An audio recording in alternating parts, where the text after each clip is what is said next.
Nuevamente regresamos con un nuevo capítulo de la serie Conociendo al Apóstol.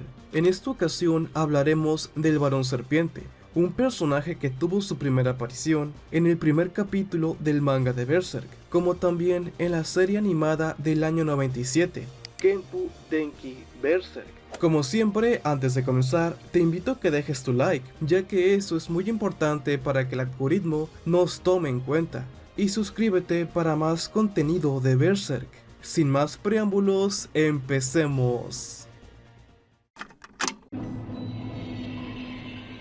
Historia. El Varón Serpiente sería el primer gran enemigo a vencer en el primer capítulo del manga de Berserk, aunque como dato curioso, cronológicamente su primera aparición sería en el arco de la Edad Dorada, específicamente en el capítulo 48, cuando varios apóstoles se dirigen al punto de encuentro, en donde se llevaría a cabo el eclipse de Griffith, para reencarnar en un miembro de la mano de Dios. Este detalle lo agregaremos a las características de la mano de Dios. Los apóstoles forman parte esencial del eclipse.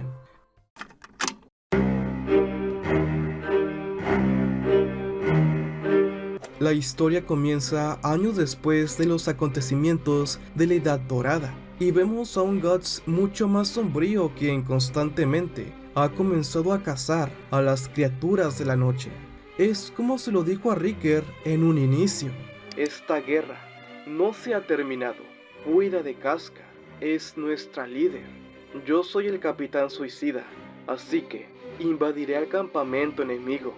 No obstante, estos 2 años de cacería en contra de los apóstoles orillaron al personaje a actuar de maneras muy cuestionables a las de un ser humano.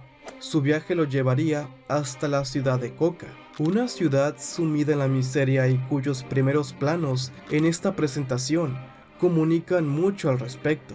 En especial, no quiero que olvides esta secuencia de viñetas. Al entrar a una cantina de mala muerte, el mercenario ofrece unas monedas al cantinero a manera de pago por el desastre que va a cometer a continuación. En eso saca una ballesta y arremete a unos bandidos quienes estaban atormentando a un pobre elfo. Además, tenían a todos los comensales nerviosos ante las imprudencias de este grupo, pensándose actuar a favor del elfo, pero el miedo a las represalias era mucho más poderoso.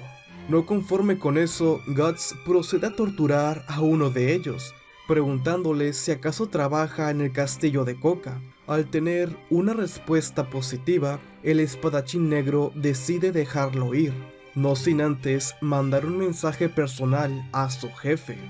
Dile que el espadachín negro está aquí. Eso es todo. Esta frase la agregaremos a nuestras características de los apóstoles, la cual dicta que los apóstoles conocen la leyenda del espadachín negro. Tras un repentino ataque sorpresa a las espaldas del espadachín negro, Guts desenfunda su colosal arma y ante la mirada inerte de todos los espectadores, termina partiendo en 2 al bandido. Esa cosa era demasiado grande para llamarle espada. La ejecución de esta primera escena es toda una maravilla. Ver a ese Guts haciéndola de un mercenario de pocas palabras intimida bastante, para posteriormente utilizar la Dragon Slayer como arma principal y engrandecer aún más esa figura misteriosa. Si me lo preguntan, esto es un gran acierto porque genera en nosotros como espectadores la necesidad de saber quién es él y por qué hace lo que hace. Aunque bueno, nosotros ya conocemos esta historia.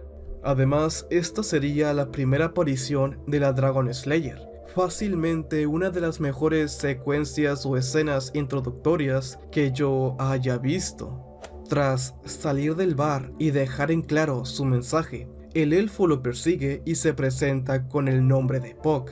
Este nos explicaría un poco del lore de la ciudad y por qué parecería que todos los habitantes viven en constante temor.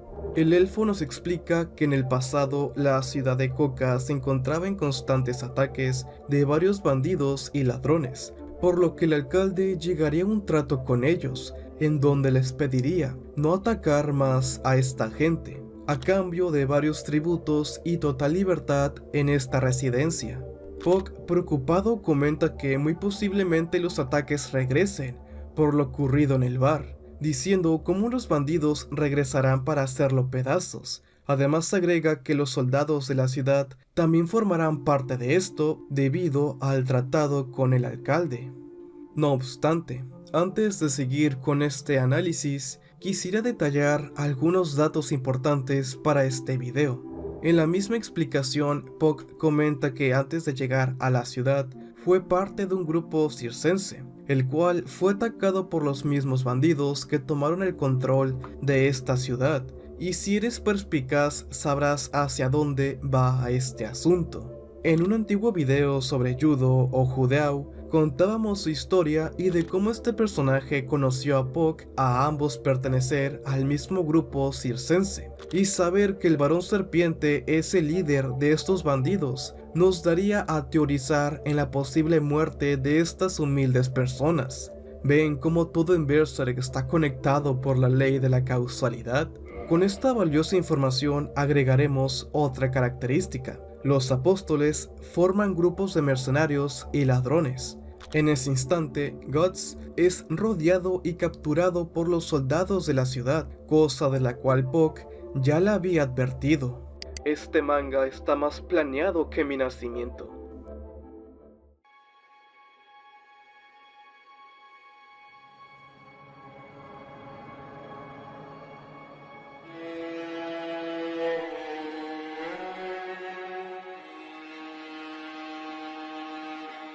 Guts es cruelmente torturado, pero no muestra un signo de debilidad, lo cual molesta mucho al torturador. En eso llegaría el alcalde, quien expresa que ya fue suficiente castigo. En eso le pregunta si acaso es un mercenario, por la increíble cantidad de armas que posee.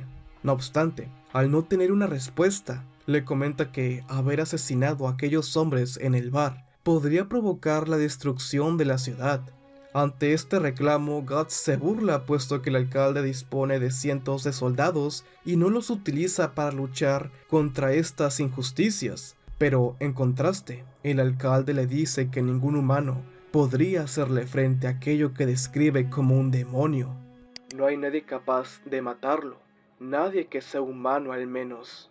Este tema es uno muy importante, ya que estas primeras escenas reflejan el terror absoluto del personaje. El miedo es una de las emociones más fuertes y destructivas que el ser humano puede poseer. El miedo es una emoción desagradable que es provocada por la percepción de un peligro inminente. Según nos cuenta Sigmund Freud, tomamos el miedo como una manifestación al tenerle miedo a alguien o a algo. Y es ese algo una cuestión más interpretativa, la cual me permite encajar a la perfección la siguiente cita por parte del escritor Howard Philip Lovecraft. La emoción más antigua y más intensa de la humanidad es el miedo, y el más antiguo y más intenso de los miedos es el miedo a lo desconocido. Digo esto porque como lectores sabemos que este ente en específico es un ser físico, real en el manga creado por Miura. Los personajes pueden interactuar con él, es algo tangible, pero la verdadera pregunta es ¿de dónde proviene? Es ahí cuando la cuestión miedo a lo desconocido toma toda su relevancia. Esa cosa no es humana, no sé qué sea, pero es mucho más terrible, es una criatura del infierno. El miedo del alcalde no solo se manifiesta en sus acciones o en el terror infundado por el varón, sino en el saber que posiblemente el paradero de la criatura puede ser incluso, como lo menciona el personaje, un lugar como el mismo infierno. Y si alguien como él vino de ese lugar, significa que hay muchas más criaturas como él, lo cual confirma a su vez aquel lugar. Este contraste narrativo es solo un fragmento de algunas ideas de las cuales me gustaría explorar más adelante con otro apóstol. Por el momento, esta explicación se va a agregar a nuestra lista de apóstoles. Los apóstoles disfrutan de provocar miedo en las personas. En eso Guts lo encara y lo juzga por los actos que ha cometido.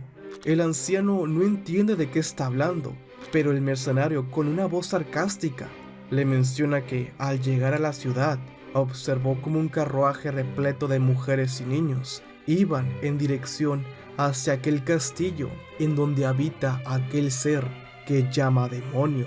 Guts, sin pelos en la lengua, directamente le dice cómo ha estado alimentando a aquel monstruo con la carne de miles de inocentes.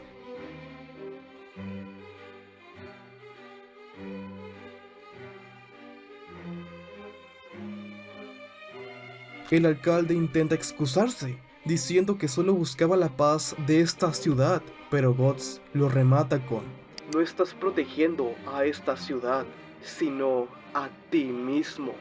Esto lo agregaremos también a nuestra lista. Los humanos harán actos inhumanos por los apóstoles. A punto de sufrir un infarto al ser revelado su oscuro secreto, el alcalde ordena torturar al prisionero tanto como sea necesario. Sin embargo, tiene que seguir con vida para ser llevado al castillo de Coca, como tributo al varón serpiente.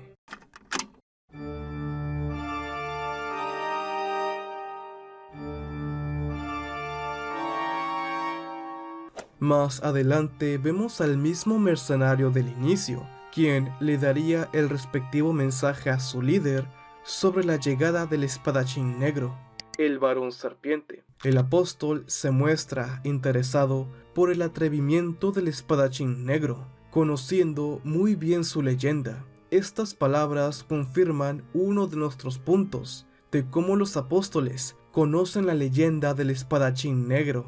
Tras eso, entraría el alcalde a los aposentos del varón serpiente para pedir disculpas por lo que pasó en el bar, diciendo que pagará los daños duplicando sus peticiones de dinero y prisioneros. Sin embargo, el varón serpiente, en tono burlón, se burla del estado físico tan deplorable del gobernante, diciéndole cómo debería preocuparse primero por su estado físico. Además agrega que por ahora no le interesan temas como el dinero o prisioneros.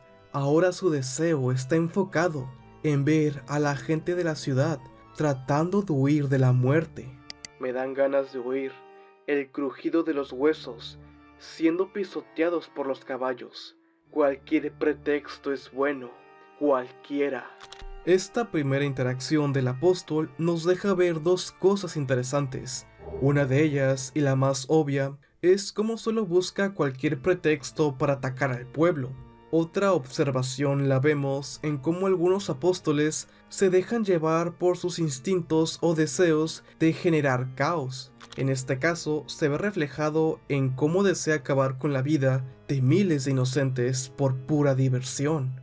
Aunque igualmente esto también habla mucho del comportamiento volátil de estos seres. Por ejemplo, según la historia que se nos cuenta, el varón serpiente llegó a un acuerdo con el alcalde para no provocar más estragos, siendo muy bien recompensado con diversas comodidades, como lo sería la comida, prisioneros, joyas, enormes castillos, etc.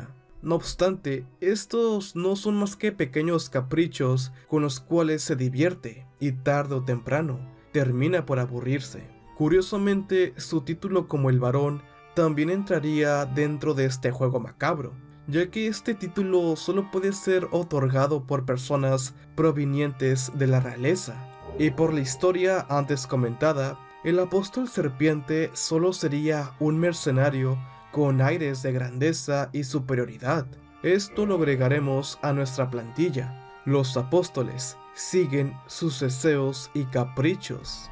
El alcalde será expulsado abruptamente del castillo del varón para darle rienda suelta a sus perversas intenciones con el pueblo de Coca, mientras se nos presentan algunos planos con una mirada penetrante, reflejando su deseo de enfrentarse también al espadachín negro. También agregaremos este detalle: ojos brillantes, al ser una característica presente en estos personajes. Mientras tanto, al otro lado de la ciudad, la marca del sacrificio del protagonista comenzaría a sangrar. esto en una señal de cómo el apóstol se encontraba cada vez más cerca de su paradero. Esto igual lo agregaremos, la marca sangra, cuando un apóstol o ente sobrenatural está cerca.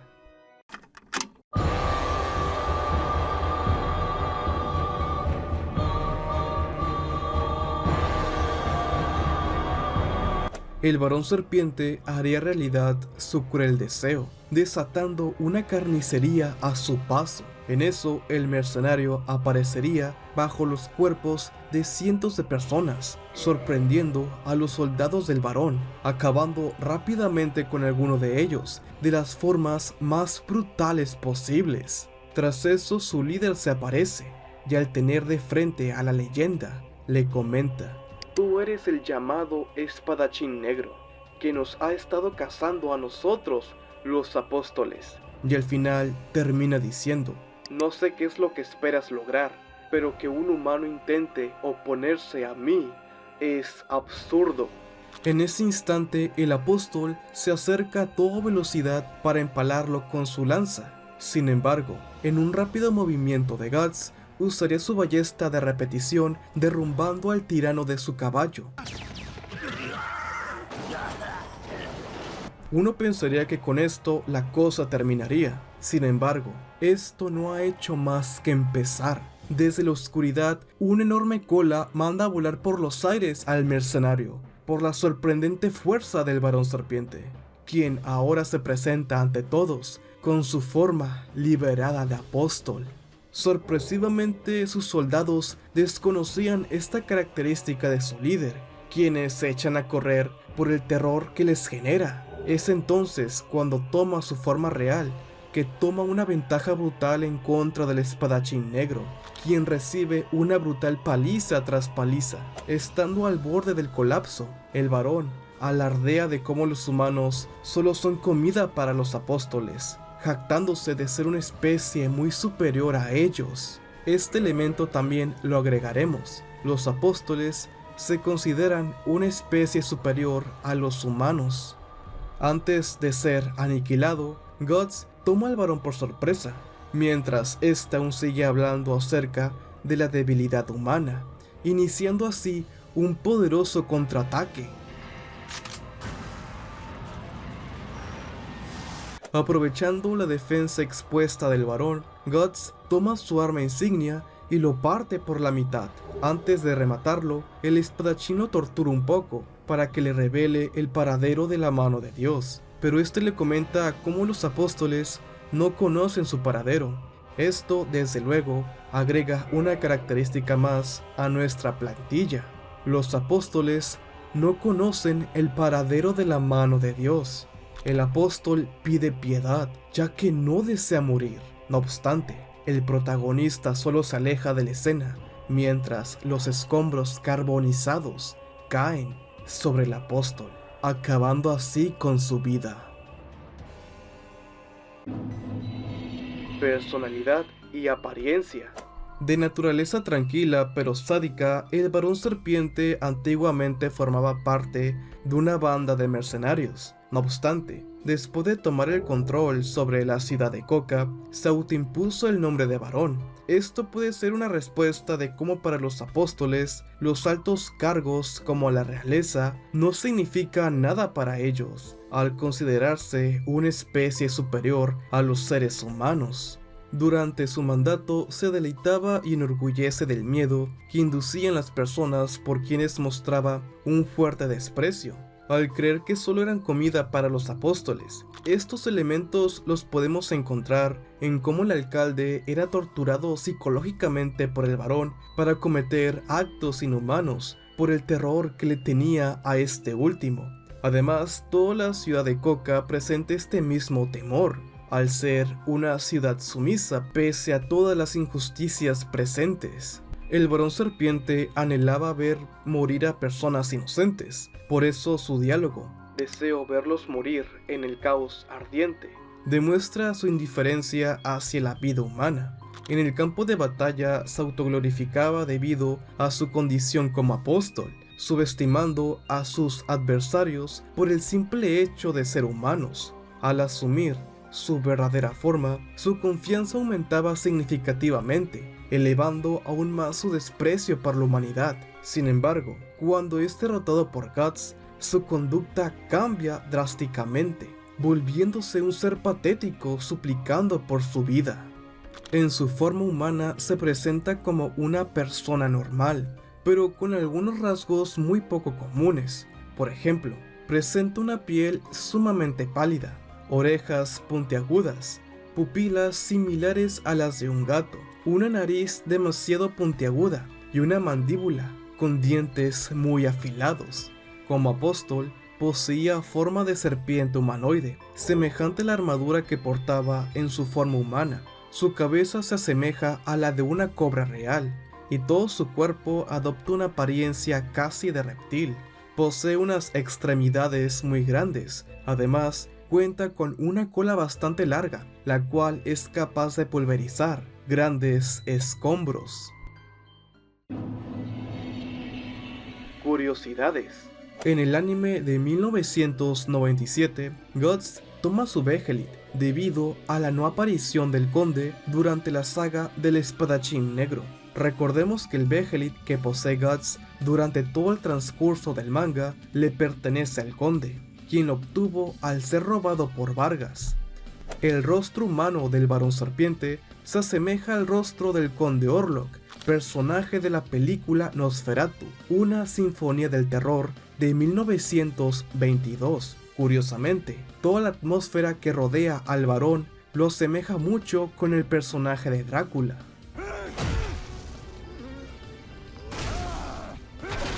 En una entrevista que Kentaro Miura realizó para la guía oficial de Berserk, se refiere a este personaje como el General Cobra, en su traducción para España. Originalmente el término usado fue este, el cual puede traducirse como líder, jefe o señor serpiente. El varón comparte armas y temática animal en su forma de apóstol con Balzac, personaje del videojuego Sword of the Berserk God's Rage, para la consola Dreamcast. Los soldados serpientes que encontramos en la fortaleza de Zen, como en la guarida de Zed el Descamado, son una referencia al varón serpiente. Esto se sabe ya que Hidetaka Miyazaki, creador de la saga Souls, es muy fan de Berserk. Y bueno, amigos del internet y fanáticos de Berserk, como siempre, no olvides suscribirte si te gusta el contenido. Deja tu like y un comentario, ya que con eso me ayudas bastante para que el algoritmo recomiende el contenido. No olvides activar la campanita de notificaciones para estar al pendiente de nuevo material. Y sígueme en todas mis redes sociales. Un gran saludo y mil gracias a los miembros del canal por brindarme todo su apoyo en cada video que hago, manteniendo nuestra llama aún encendida. Si deseas formar parte, te invito a darle clic al botón de unirse. Al hacer esto, tendrás contenido exclusivo, como anticipado. En el siguiente capítulo analizaremos al personaje de Sondark, el primer pseudoapóstol en aparecer durante el arco del espadachín negro. Muchas gracias por quedarte hasta el final del video. Nos vemos muy pronto. Lean Berserk y buenas noches. Groovy.